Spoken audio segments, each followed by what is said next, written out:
Good morning once again. Evidently my camera didn't like me the first time, so we're going to go Facebook Live again, Bedhead with Chad. So, as I was saying before, every time I go on Facebook Live or on Zoom, I'm always dressed up, showered up, shaved up, because I had to put on my best because I'm usually representing the church or representing something. But today, it's just me, good old me, just like everyone else that is probably not dressed up, not showered, sitting in their pajamas. Here I am. Let me shut this. Maybe cut some of that light out. Just, it's 9 a.m. here. I'm still in my pajamas. Got my nice hair going, unshowered, unshaved. What about you? What are you in right now? It's 1 o'clock. What is it? 1 p.m. in Michigan and Eastern Standard Time. Here it's 9 a.m. Basil, how's it going? Are you still in your pajamas? Go ahead, message me. Tell me. Good morning. I tell you, as I'm sitting here bored to tears, I go on Facebook. I see everybody going live. They're using all their talents of playing guitar, singing, doing all these things. And hey, Tammy, oh, happy birthday! Thank you very much. Didn't think I'd be doing this on my birthday because I'd be so bored, but hey, it's okay. And I can't sing. If you want me to sing, I could sing, but you don't want me to sing. I can't play guitar. You don't want me to do that. Hey, Kathy. Donlin, you haven't showered and shaved either. All right, that's good to know. So, what do? I talk. That's what I do for a living. Pretty much, I talk. So I figured I'd get on and talk. And yeah, that's what I do. That's what I get paid for, actually. How many of you get paid to talk? Raise your hand. Well, I can't see your hand, but you can hit the like button if you get paid to talk. But you know, as I was thinking about it, I've got so many stories. Like, how many of you can say that you know somebody that was under your care that had gasoline spilled on his leg and then intentionally put his leg in a fire pit to catch it on fire? I can. Yeah, I won't name any names because we're live, but yeah, I can say that. Just a brief commercial break. Kaladi Brothers Coffee from Anchorage, Alaska. Go online and support. It's a local coffee brewer. Amazing coffee. You guys know I go to Starbucks, but that's because Starbucks is easy to get to. Kaladi Brothers. I have a whole cupboard full of this stuff. Yep. So, let's see who else. Hey, thank you, Basil, for the happy birthday. Maybe it's time to write a book. Nothing else. You can include coffee recipes in it. Yeah, there we go. I've got some really good coffee recipes. So, for those of you who don't know, Dan and I used to have a coffee shop. It was a portable coffee shop, and I remember times that we would go to music festivals, and we usually would take the tent stages, and I would run sound. So we had the sound production company, which is Big Guy Productions, the company I still own. Hey, Tana Payne. And it's a company I still own. And I would do the sound. So we would set up our sound gear, and I would run the concerts in the stage. And in the back, Dana would be there running the coffee shop, Carlin Elford. And the coffee shop would go from about 6 a.m. to 3 a.m. And we would do non-stop cappuccinos and coffee. And that was before Starbucks was really huge, before every corner had a coffee shop. And the funny thing was, people didn't really know what a cappuccino was. That's back, we used to call them gas station cappuccinos. People thought they were the sweet, hot chocolate powder type of stuff. So we would always make a special, and we would call it whatever the festival's name of the special, and we make it so sweet that people would like it. Because the first time we did it, the people would order a cappuccino, and then they'd say, this is disgusting, because it was a real cappuccino. So we would like fill it up with chocolate and caramel. So we call it the whatever festival special, and it was what we call a double decadence, which is a caramel, and it's a caramel mocha, and it would have whipped cream with caramel and chocolate swirls on top, like fresh caramel and fresh chocolate. And the thing was so sweet. that they loved it, and we would sell the heck out of them. So we went through a lot of chocolate, a lot of caramel, and Dana would go non-stop making cappuccinos. I mean, the line would form forever. And then I would be done about midnight with a show, and I'd go to bed, and then I'd get up about 4 a.m., 5 a.m., and I'd start the morning shift so Dana could sleep in, and then Dana would get up, and then I'd start running sound, and we just did that for a week. We'd always hire some guys and gals to work with us. It was just good times. We did that for a handful of years, and what ended that? The big question, the recession. Because the festivals we did were smaller, and they all went out in the recession, so we stopped doing that. And that's pretty much when we stopped doing sound production in general. But those were good days, but we still do cappuccinos. Who knows, maybe someday we'll start a small coffee shop somewhere and retire making coffee. What do you guys think? So, yeah, there's another story. Well, the good news is it looks as though I do have a job. I haven't signed on the dotted line yet, so I can't say where. But, hey, Dave Comstock, good seeing you. It looks like I will have a job starting when I leave here in June.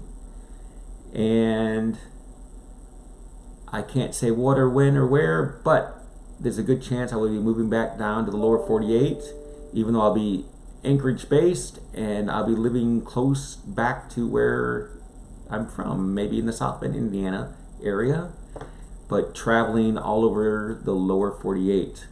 So that's good news for those that have been asking and wondering and praying about our situation. So there we go. Congrats on the new job. Thank you. Hey, Dave, I want coffee now. Right here. Who remembers the days of the good old Perkin Beans downtown Dowagiac? All you Dowagiac people that are on there. I'll tell you a story there too, because it doesn't exist anymore. We, the previous owner, I'll just use her first name, Danette. We used to hang out there all the time, and it was a craft store. And she sold gourmet coffee from Coffee Masters, another amazing coffee company. Amazing. I still buy bulk stuff from them. Amazing company out of Chicago. And she decided she wanted to put a cappuccino bar, a coffee bar in. So over Christmas break, we sealed up the front windows.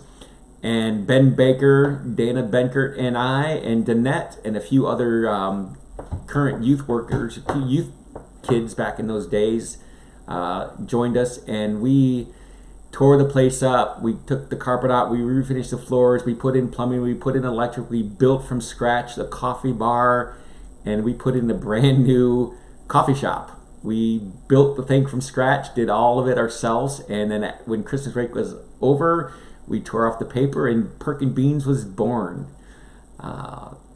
We did have somebody come in, I won't say who, that was a retired electrician, master electrician, and retired master plumber that came in and inspected, make sure we did the work well. But other than that, it was pretty much us and going to the hardware stores and putting together a coffee shop. And I think it turned out pretty well. So I won't tell you all the stories here. Those that were there know there's a lot of fun stories that happened while we did that. But we built a youth ministry, built Perkin Beans over Christmas break. So yeah. Hey Sharon, all the way from Florida. Welcome, that's my aunt. We're just having a bedhead chat with Chad because the world is bored. The world is bored.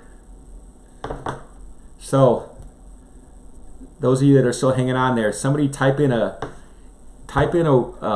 something, and I will find a story from my life that goes with it. Just give me a challenge here. Somebody give me a challenge. Type in anything, and I bet you I can find something that goes with it. Hey, Chris. Chris from Nome. Christina Perigo. So, although it looks like I'm dressed, I am not. Foodies! Oh, I got stories that go with foodies. Oh, boy.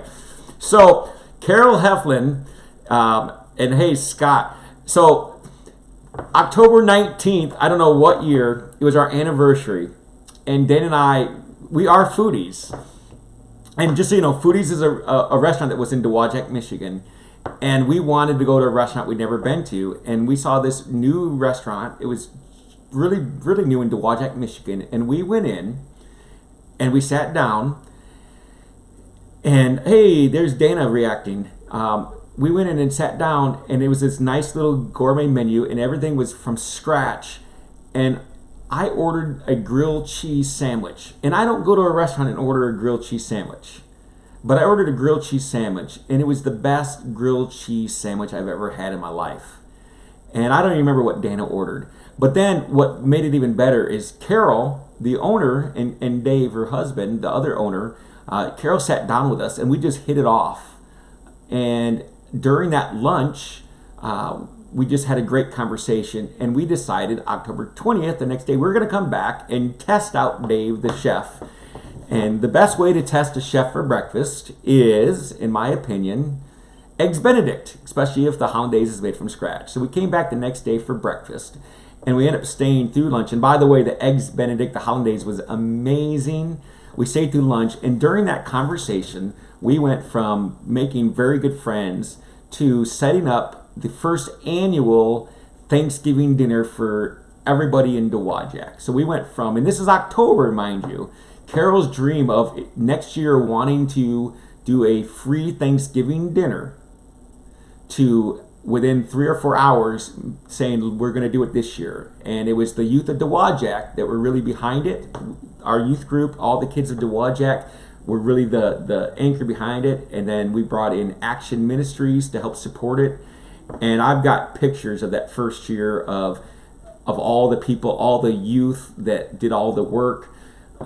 It was an amazing time to see Dowagiac come together, and we had a ton of people there for an event we put together so quickly and so. I mean, October 20th to Thanksgiving, we pulled off a major event. Everything was free. Everything was brought in for free. All the labor, it was amazing.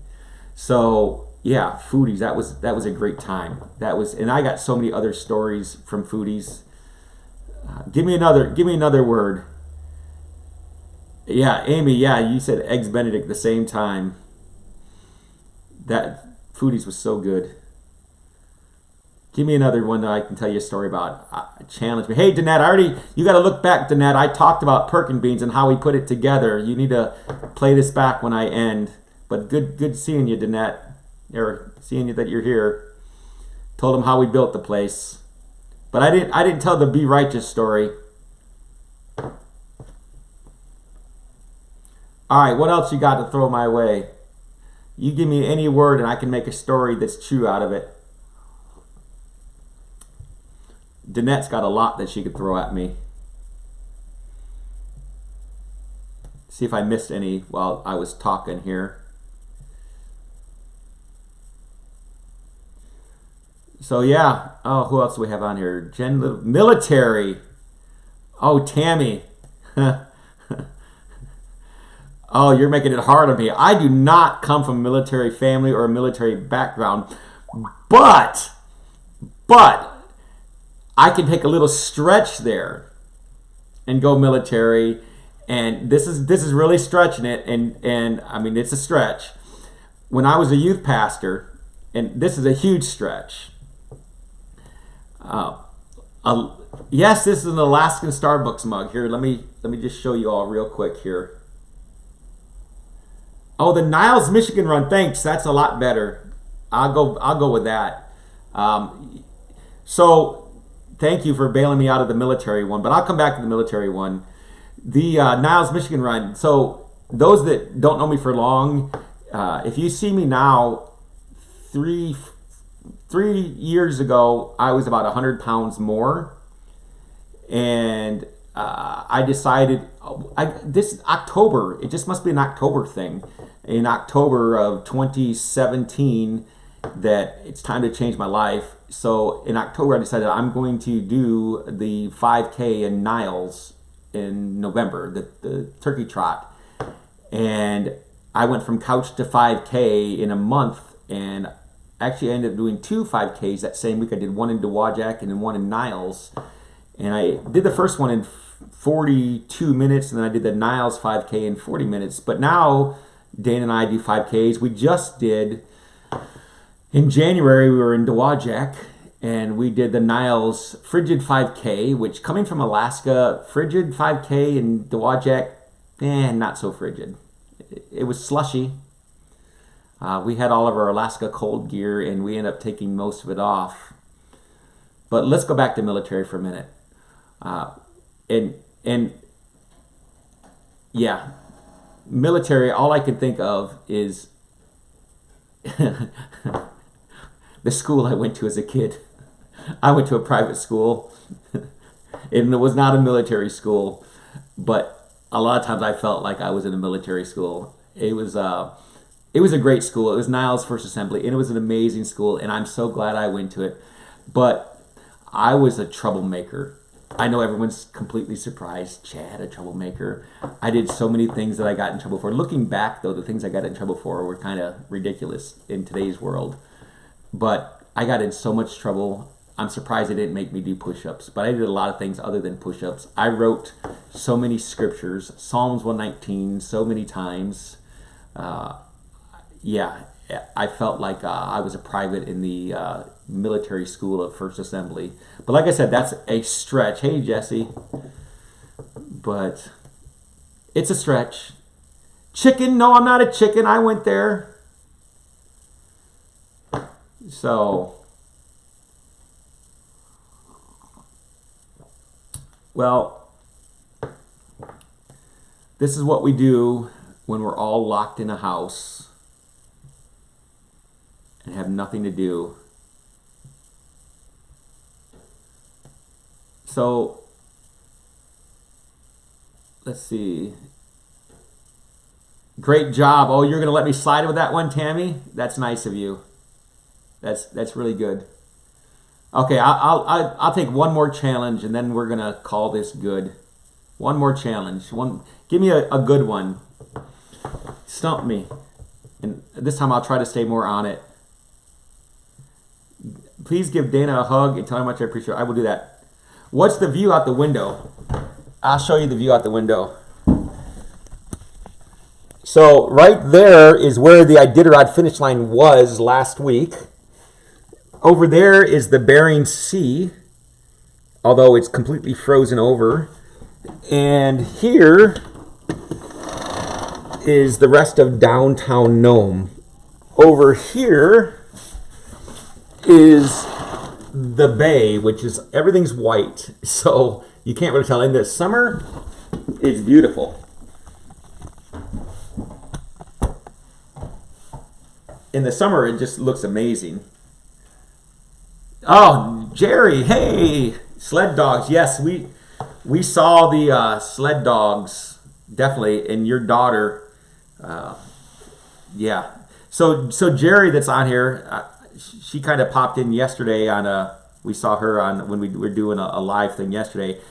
Jerry's from Michigan. She's the mother of one of the mushers that was in the Elam 11. That's a story right there. Let me tell you that story, then I'll come back to Saugatuck Summers. So for those of you that were not watching the Elam 11 or don't know anything about the Iditarod, so the weather during the Iditarod, for those that don't know even what that is the sled dog race from Anchorage all the way up here to Nome. It's about 1,000 miles. And this year, between the COVID and between the weather, it was just insane. At one point, there was a huge amount of mushers scratched, which means they had to pull out. At one point, there was mushers that were stuck for days or long periods of time at checkpoints. The day that people tried to come in to Nome, we had 3 mushers that came in and they got stuck in this slushy ice. So the seawaters came up over the snow.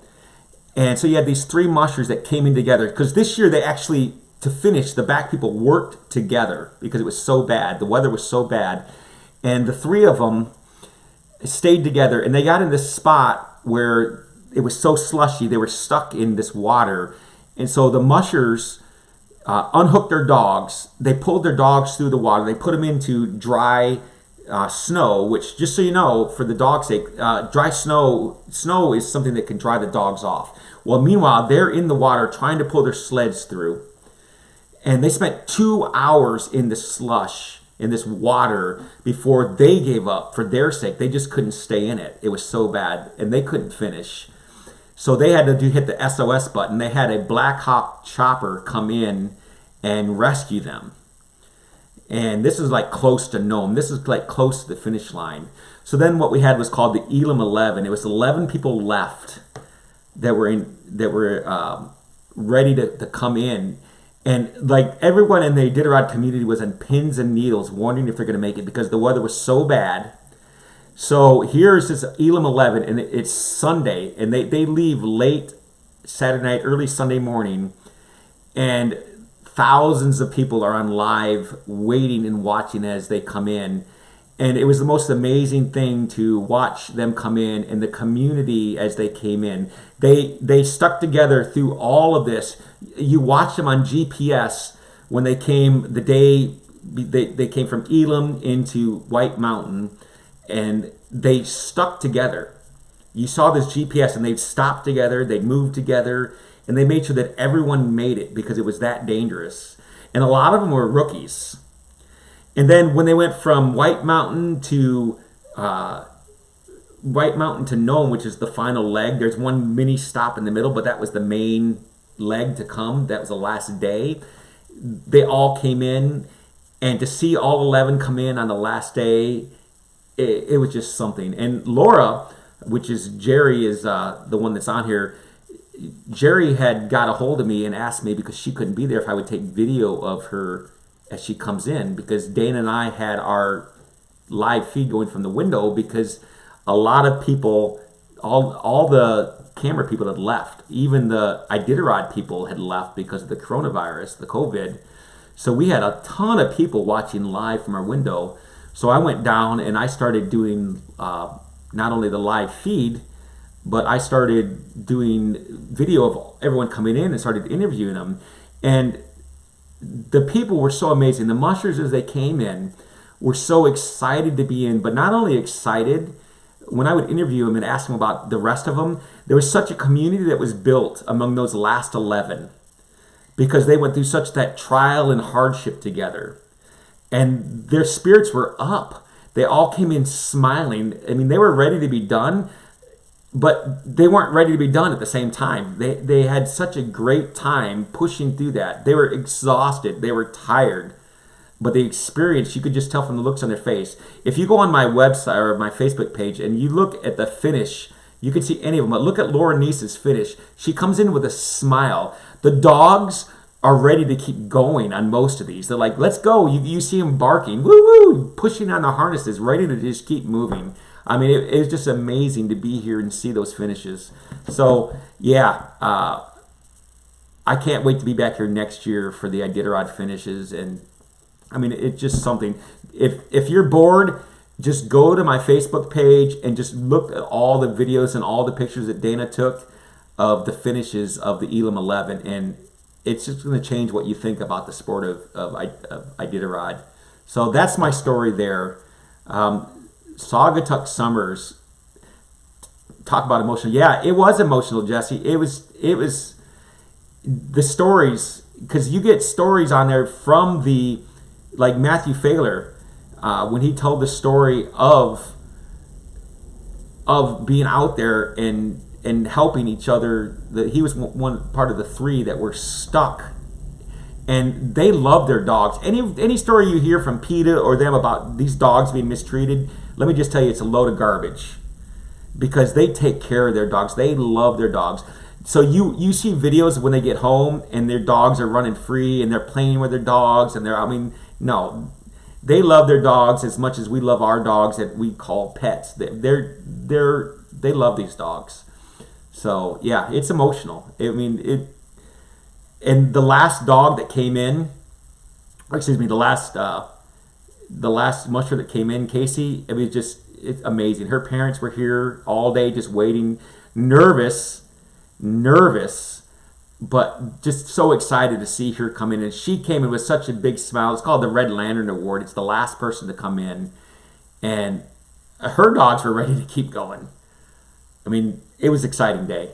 Something I will never, ever forget. So I see some of my Iditarod friends around here.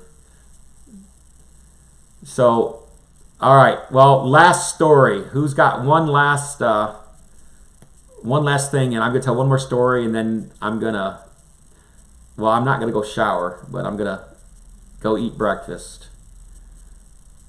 Yeah, Tammy, you should come up here next year.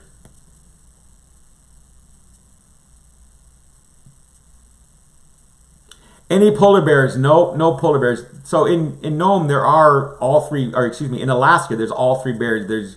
There's black bear, grizzly bear, and polar bear. But I've only seen black bear and grizzly bear out in nature. We don't see polar bear much here, but it's possible. But they're not necessarily here in Nome.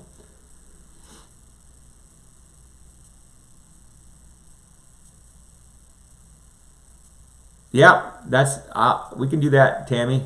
I'm good with that. All right. Well,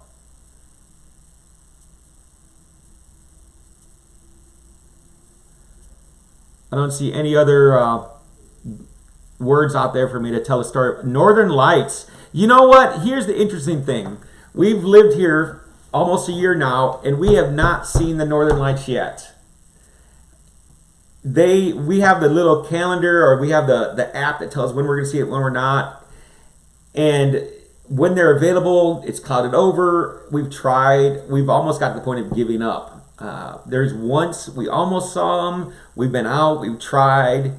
And the answer is no. No Northern Lights. We still have a little bit of time left to try and see them, but that's running out because we're already up to 12 hours of daylight. So we'd have to get up at 3 a.m. to go out and try and see him right now. So no, the answer is unfortunately no. Yeah, Dave, I've seen him from Michigan, but I haven't seen him from Alaska. How's that for crazy?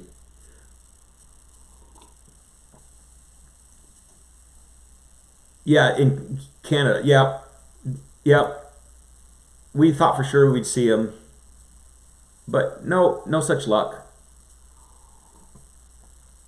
But I have seen a lot of salmon on my plate. All right. Well, it was good having coffee and chatting with you guys. Uh, I will chat with you again, I am sure. So you guys have a great day. Um, don't shower if you don't want to. Don't do your hair if you don't want to. And we'll see you at the next Bedhead Chat with Chad. Over and out.